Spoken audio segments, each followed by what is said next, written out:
Ya, Assalamualaikum warahmatullahi wabarakatuh.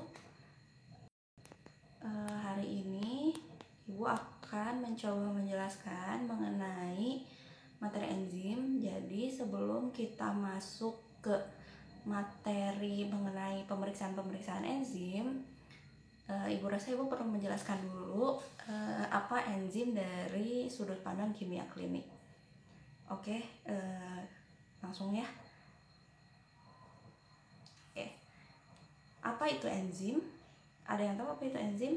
Jadi kalau kita di lapangan itu dari segi pemeriksaan pasti kita lihatnya, oh Bu, enzim tuh jenis pemeriksaan, atau oh enzim itu loh Bu yang gembok sama kunci. Ya dulu mungkin pernah dipelajari di biologi atau di biokimia. Jadi kalau dari sudut pandang kimia klinik, enzim itu apa? Oke. Enzim adalah biokatalisator. Yang umum sering kita dengar itu kan katalisator ya. Katalisator itu dia mempercepat reaksi tanpa ikut bereaksi. Tapi kalau enzim, kenapa enzim namanya biokatalisator? Jadi ada bionya ya. Bio apa sih? Bio itu makhluk hidup. Jadi enzim itu dia bersifat katalisator di mana? Di dalam tubuh makhluk hidup. Ya, jadi dia mempercepat reaksi tanpa ikut bereaksi di mana? Di dalam tubuh makhluk hidup, di dalam tubuh kita manusia. Oke, selanjutnya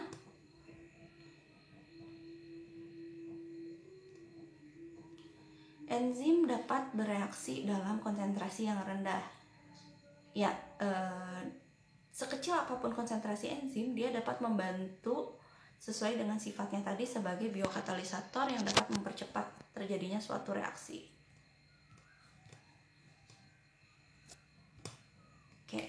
Sebagian besar enzim, tidak semua merupakan protein. Ya, jadi garis bawahnya, umumnya orang menganggap bahwa enzim itu terdiri dari protein, tapi tidak semua. Betul, sebagian besar terdiri dari protein, tapi tidak semua.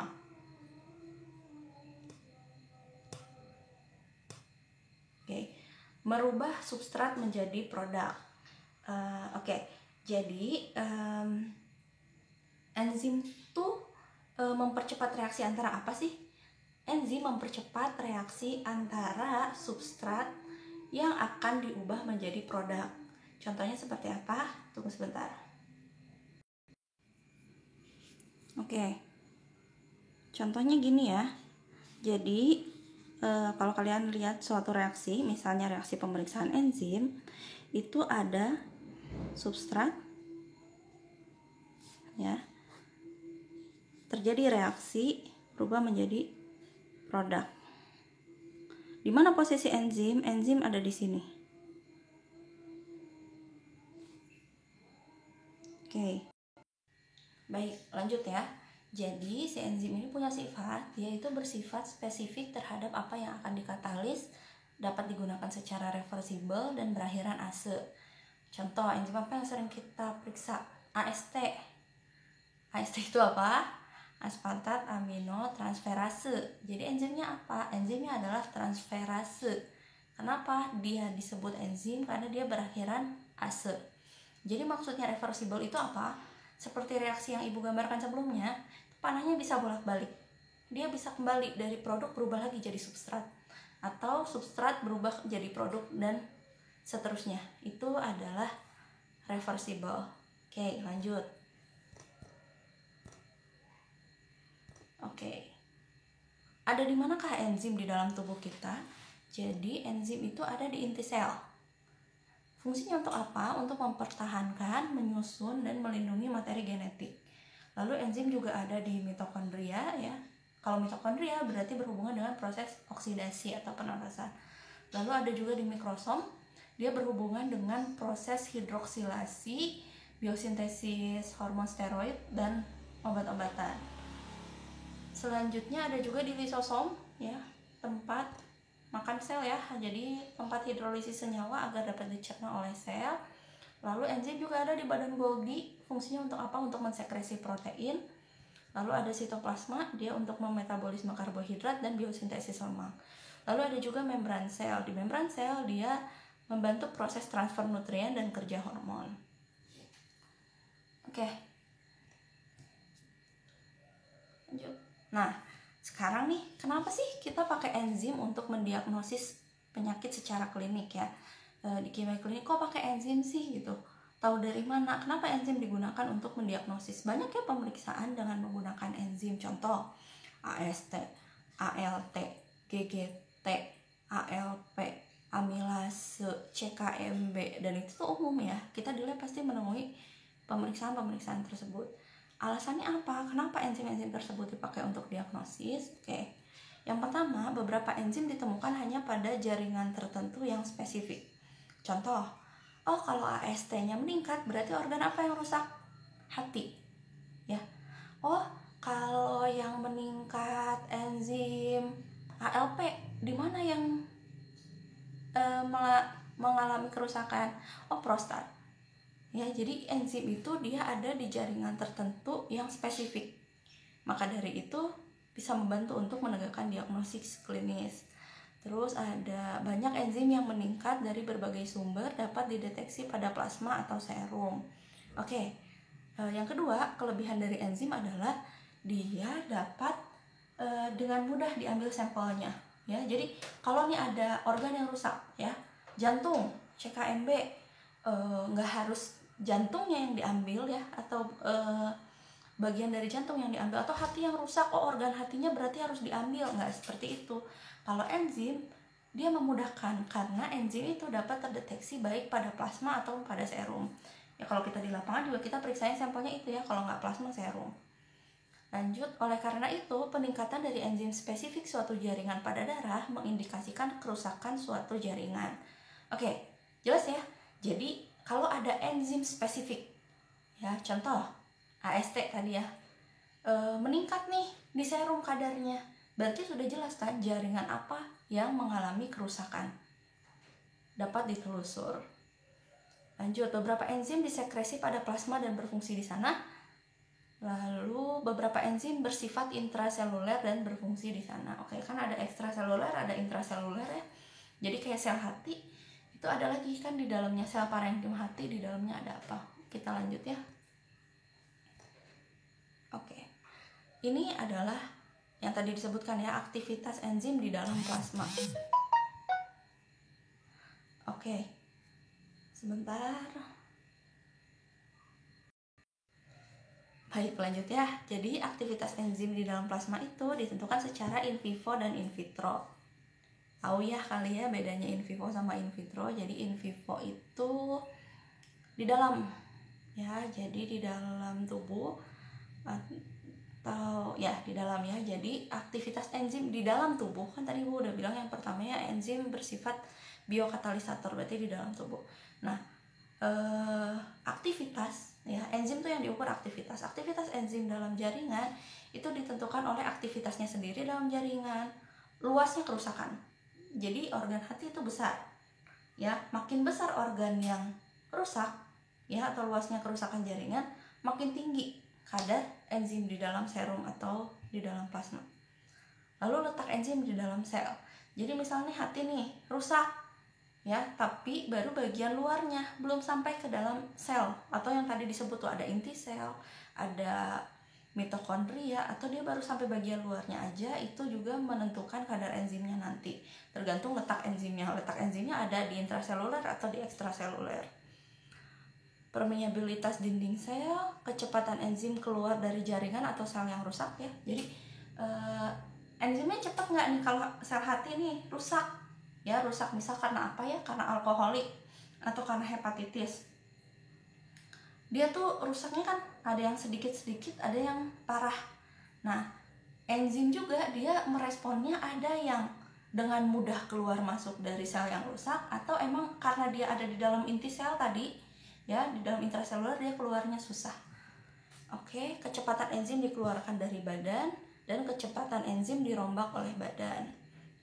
Satu lagi berarti aktivitas enzim secara in vitro. In vitro tuh di mana? Di luar tubuh. Contohnya apa sih Bu enzim di luar tubuh? Kan dari tadi kita bahas yang di dalam tubuh. Yang di luar tubuh itu adalah yang Anda semua reaksikan di tabung reaksi. Ya, yang Anda reaksikan di laboratorium itu adalah enzim yang ada di luar tubuh. Nah, penyebab aktivitas enzim naik turun di luar tubuh adalah satu, jenis dan konsentrasi substrat, lalu konsentrasi enzim atau koenzimnya itu sendiri, pH, suhu, dan waktu pengukuran. Jadi mah udah jelas ya, enzim itu sensitif terhadap pH, enzim itu sensitif terhadap suhu, apalagi kalau memeriksanya lama ya, pasti hasilnya tidak akurat.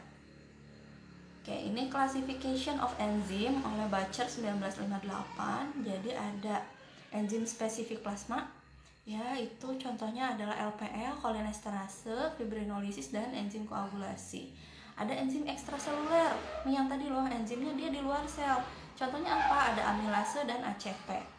Lalu ada enzim intraseluler, contohnya adalah CK ya, tadi dia spesifik adanya di dalam jantung. Lalu ada LDH, AST, ALT.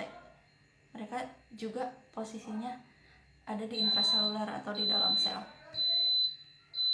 Oke, lanjut.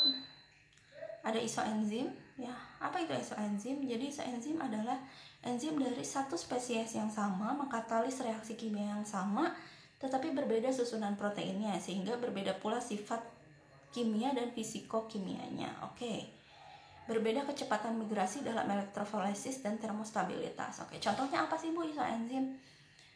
Kita yang paling gampang deh. Ada AST, ada ALT. AST itu aspartat aminotransferase.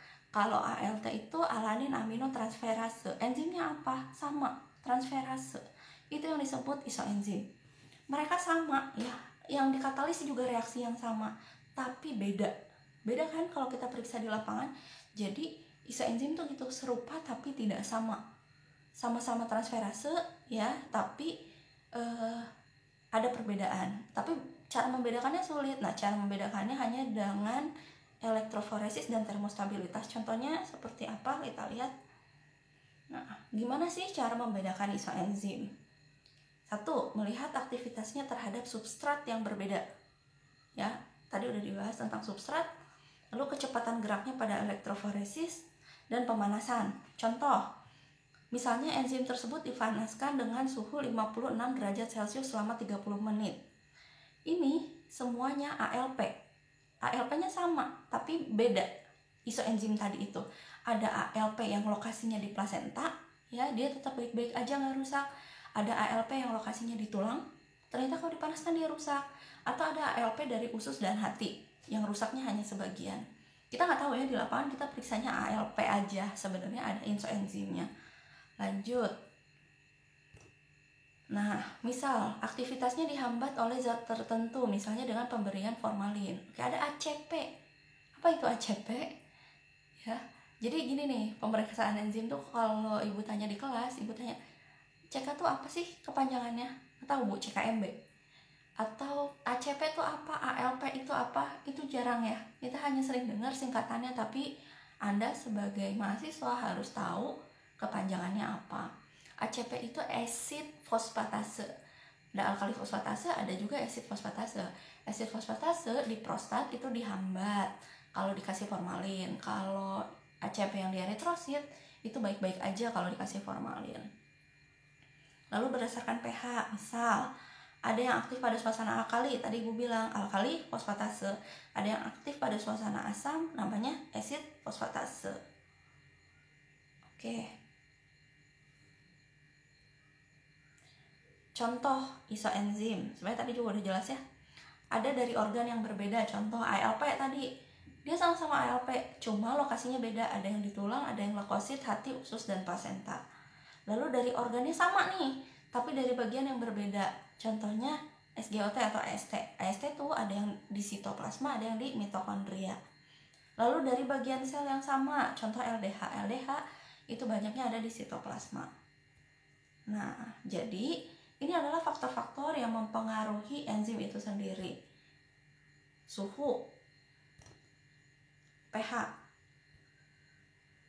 konsentrasi dari enzim tersebut, konsentrasi dari substrat, ya, kehadiran dari inhibitor, dan faktor-faktor lainnya. Oke, nah ini ibu pernah ditanya ini itu pas lagi sidang skripsi. Jadi pas sidang skripsi itu ibu ditanya, coba Anda buat grafik perbandingan antara enzim dengan suhu. Untuk bisa jawab ya, jadi sebelum Anda ditanya di skripsi, Ibu jelaskan. Jadi grafik ini itu yang ke atas ya, yang sumbu Y ya, itu adalah aktivitas enzim ya. Yang sumbu X ya, atau yang di bawah itu suhu. Nah, bisa kita lihat nih, yang bentuknya kayak huruf N ya, yang ke bawah. Jadi enzim tuh pada suhu 0 sampai suhu 20-an itu dia baru aktif, tapi ada optimumnya. Itu yang di atas ada panahnya ya, pas di atas lekukan itu temperature optimum for enzyme reaction. Jadi enzim reaksinya itu optimal pada suhu 37-an ya, seperti suhu tubuh manusia. Nah, kalau makin tinggi suhunya apa? Turun aktivitas enzimnya atau rusak. Nah, oke, sampai di sini. Terima kasih sudah memperhatikan ya. Ibu punya satu pertanyaan, boleh nanti kita jawab dan diskusikan di grup. Kalau nilai normal kadar kolesterol ya, atau gula deh, 120, satuannya apa? Miligram per desiliter atau gram per desiliter. Kalau enzim itu AST, ALT, CKMB semua, anggaplah AST. Nilai yang didapat adalah 20 IU per L atau U per L, unit per liter. Kenapa satuannya beda? Silahkan mari kita diskusikan di grup bareng-bareng. Terima kasih atas perhatiannya. Assalamualaikum warahmatullahi wabarakatuh.